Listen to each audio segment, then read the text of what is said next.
And জানু ব্লগসে।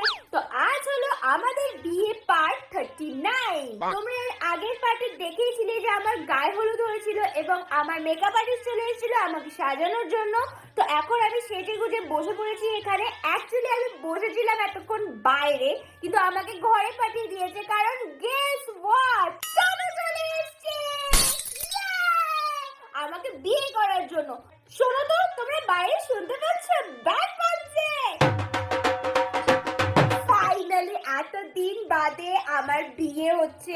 মানে এতদিন বাদে নয়, আমরা অ্যাকচুয়ালি আগেও 1 বছর একসাথে থেকেছি। তোমরা তো জানোই যে আমাদের বিয়ে আগেই হয়ে গিয়েছিল, কিন্তু তখন তো সেরকম কিছুই ছিল না আমাদের কাছে। মানে সব থেকে বড় সম্পদ তোমরাই ছিলে না তখন আমাদের কাছে। আমার ইউটিউবের ক্যারিয়ারও ছিল না।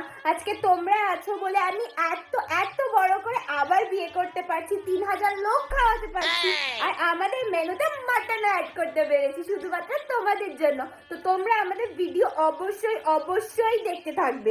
না মাম্মা, বদমাইশি করে না, এখানে পাথর পাতা নেই মেঝেতে, পড়লে খুব জোরে লাগবে কিন্তু। যাও। তোমাদেরকে কি বলবো, এই দিনটার জন্য আমি কবে থেকে অপেক্ষা করছিলাম, আর আজকে শুধুমাত্র তোমাদের জন্যই আমি আবার বিয়ে করছি। কারণ তোমাদের অনেকেরই খুব শখ ছিল আমাকে বউয়ের সাজে দেখবে। তো